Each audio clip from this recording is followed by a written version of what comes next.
tried to make the glare a little bit better for this next section. I'm not a videographer, I'm a chemist, so bear with me, but I think it's okay. Okay, so I'd like to talk to us about Lewis dot diagrams for simple molecular compounds.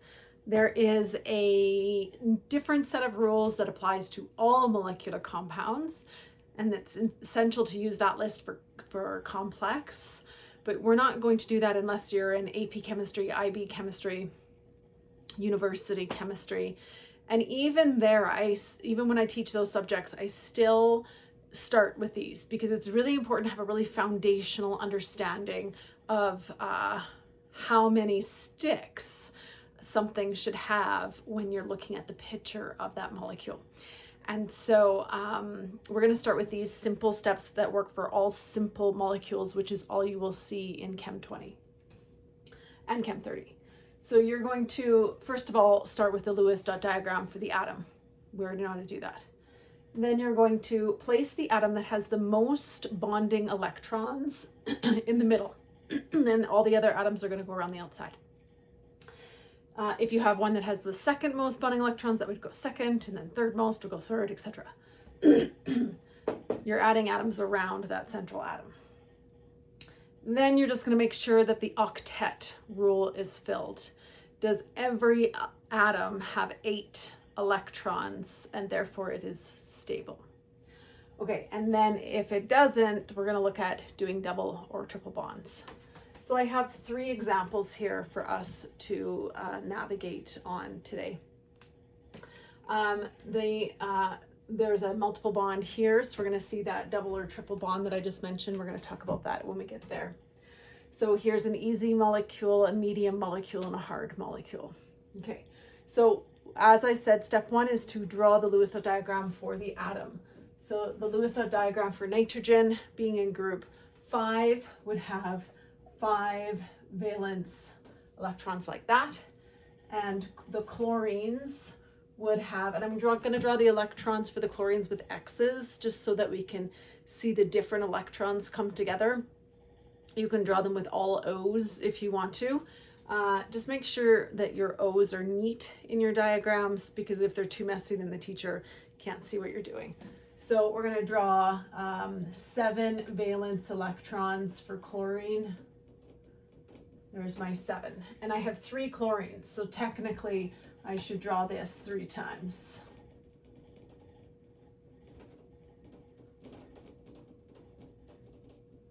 Okay, now step 2 is to place the electron with, or pardon me, the atom with the most bonding electrons in the center. So here I'm going to put nitrogen in the center. With that nitrogen, I have dot, dot, dot, dot, dot.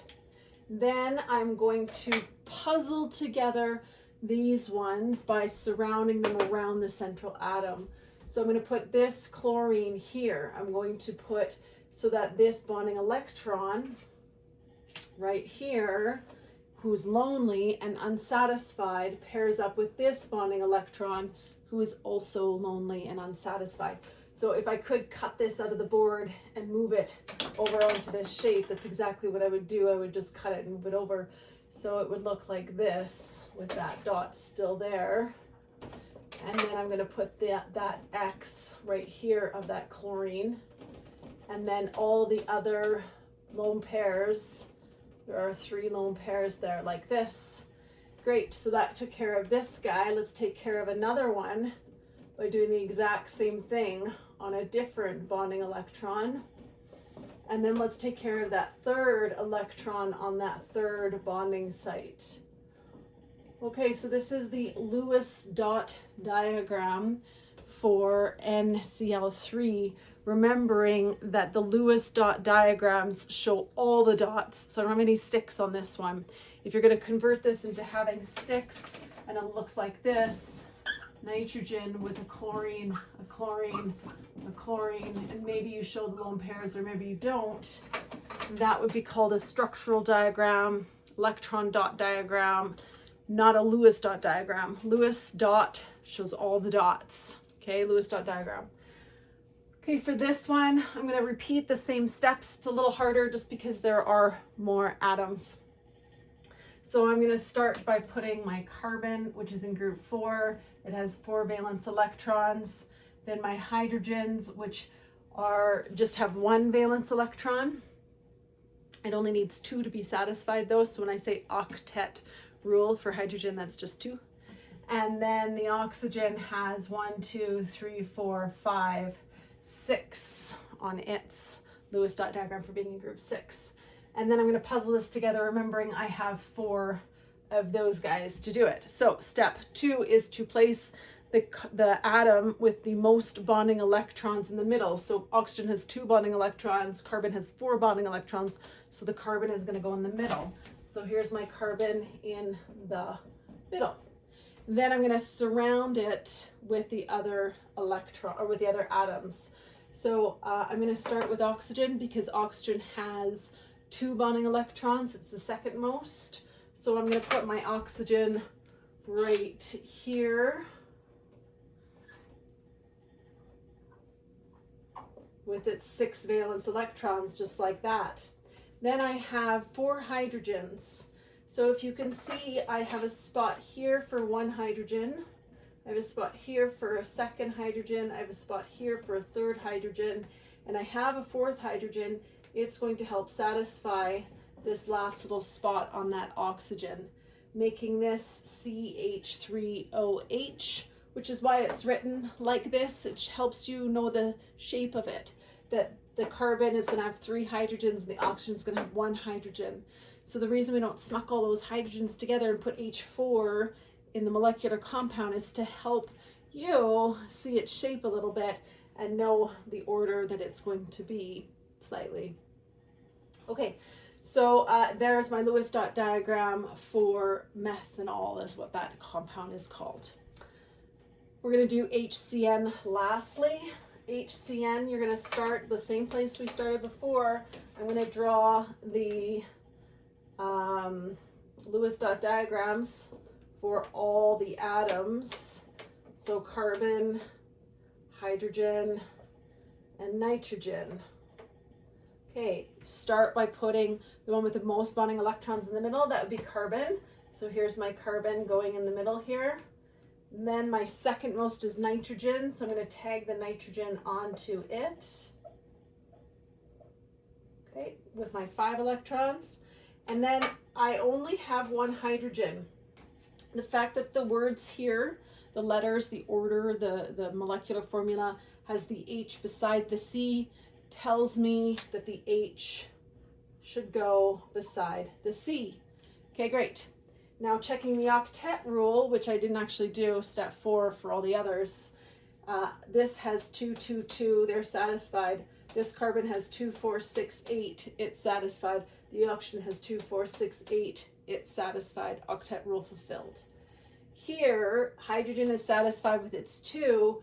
Carbon is not satisfied. It has 2, 3, 4, 5, 6. Oops. And nitrogen's also not satisfied. It has 1, 2, 3, 4, 5, 6. Oops. You can't just magic up hydrogens and stick them on there because they're not in the typing, the question. So I am going to form my multiple bonds here, my double bonds or triple bonds.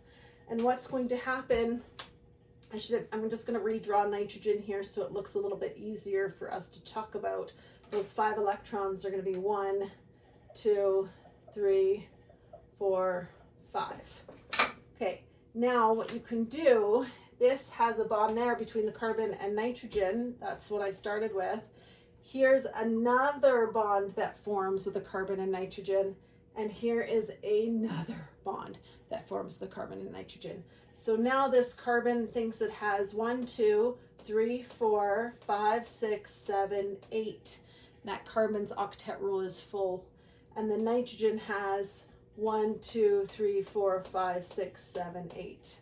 So that's how we do multiple bonds. What that's going to look like is that hydrogen is bonded to the carbon. That carbon has 3 bonds going to that nitrogen, and then that nitrogen's lone pair is still there.